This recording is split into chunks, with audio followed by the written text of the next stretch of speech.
What's up, gang? Another night, another talk. Get your little drinks and snacks ready. The title's saucy, right? But it's true. I'm Catholic, but I don't trust Catholic women. But it extends beyond that, right? I just don't trust religious people more than I do non-religious people. I don't put anything over them. We make the mistake where we go, oh, they're God-fearing, they're good people, they have morals and values. Wow, they must be good. Bruh, no, not at all. Remember, all it means is they believe in God. That's it. As a matter of fact, the non-religious people, they just do good shit because they think they're supposed to be good and they want to be good. A lot of these people just do it because they think someone's watching over them. Now, some of you might go, oh wait, but they follow the 10 commandments. No, they don't. No, they don't. Because there's no consequences anymore. There's no shame. There's no guilt. Now, obviously, I'm focusing here on the topic of adultery. Murder is now only allowed during this year's annual purge. All it takes is a trip to confessions. Just confess real quick and you're good. That's all. Goodbye. Thank you. Come again. You are healed. I have healed you. You have to understand that in 2024, especially now, going to church is trendy. It's become performative for many. It's a show. It's a spectacle. And I don't want to gatekeep the church. I think that people going to church is a net positive. I think it's good overall. But it's a double-edged sword because you get people that go in for the wrong intentions. You get the people that go for the Instagram photo, for the story, for how they want to be perceived. They want to look good, appear like they have humility, appear like they're humble. But they don't want to necessarily be all of those things. It's easier to look it than it is to be it. Let me give you an anecdotal example, and then I'll talk about what I'm seeing online. I caught this from a friend. Here is a WhatsApp snapshot here.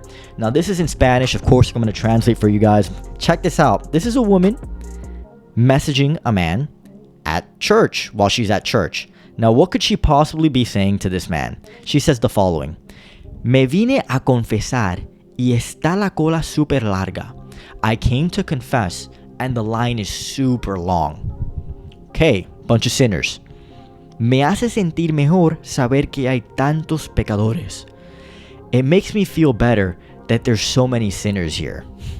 What is she talking about and who is she talking to? Peep game. She is talking with the man that she's currently cheating on her husband with. I don't know what else to tell you guys. And look, I don't think that the women that were going to church in yesteryear were little angels either. I just think they were going to church with more pure intentions versus today where social media is pushing women to go to church specifically to find a man and not because of religion. It's very You true. go to church. No, it's a bad place to find a woman now, is at church.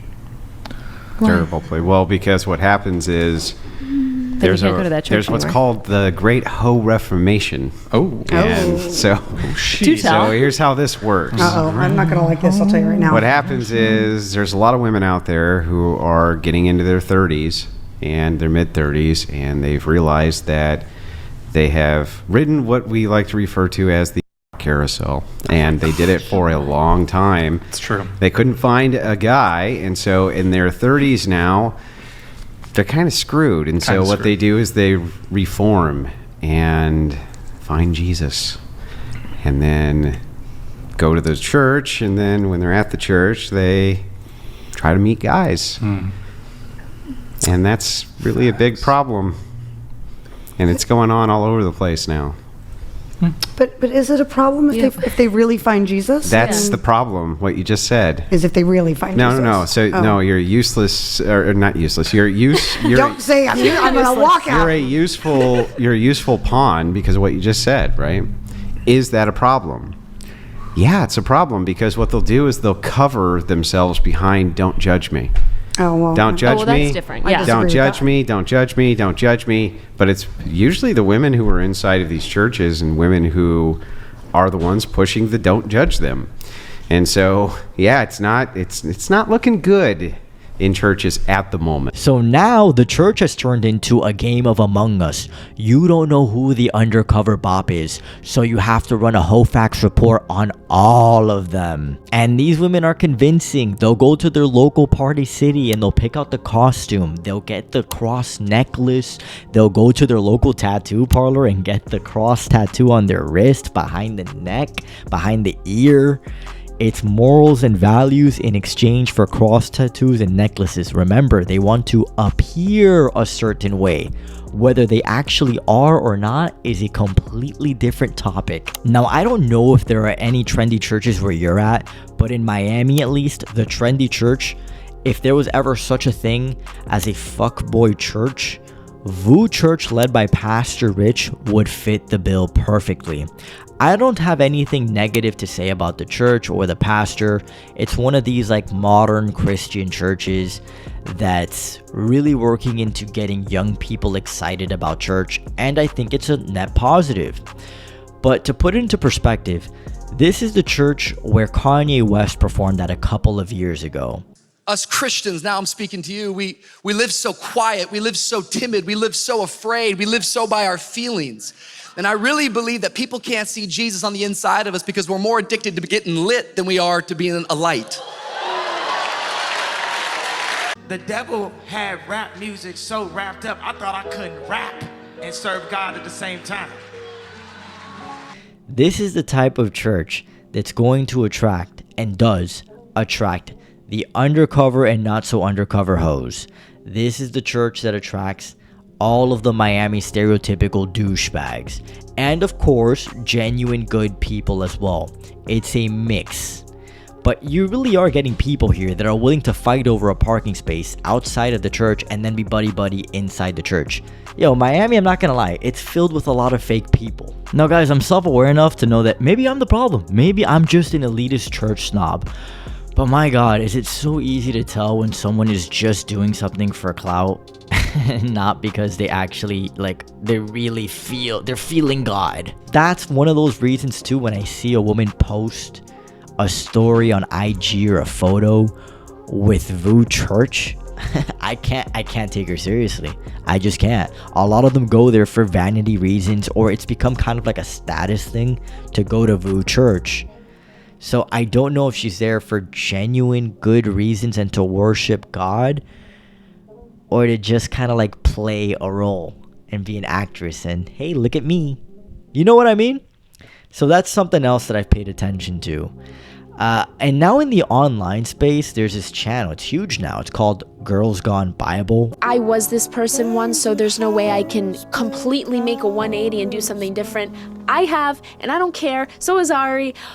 I imagine that some people watching this podcast who knew us a long time ago would be like, who is this? Like, why? How can they go talk about Jesus? Yes, I can. Yes, we can. And yes, you can. And there's nothing in your past that you've ever done that can stop you from doing that. You're allowed to change. You can do a full 180 and be the complete opposite person you used to be. And that's why I love this story so much. Yeah, of all the people he used, him had the dirtiest heart. He took him and changed him around, and he became the greatest. I think it'll help to have compassion for people when you understand Saul genuinely didn't know. Sometimes people just don't know that they're doing wrong. This is everyone's first time living. We're all learning here. We're all growing and learning. That's why I think it's just so crucial that we give people a second chance. You are to never be ashamed of who you once were. I wonder why the people that actually know them would look at them with a side eye based on their past.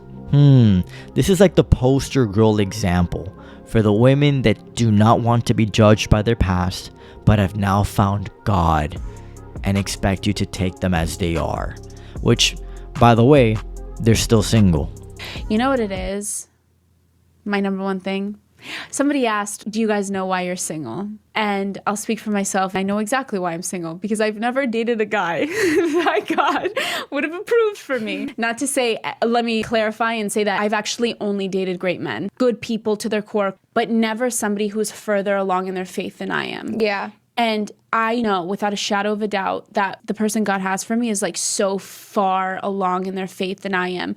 And I have such a desire, like a yearning to be led spiritually. I just want to sit and look up at a man talking to me about theology. And I'll be so happy. You know what I mean?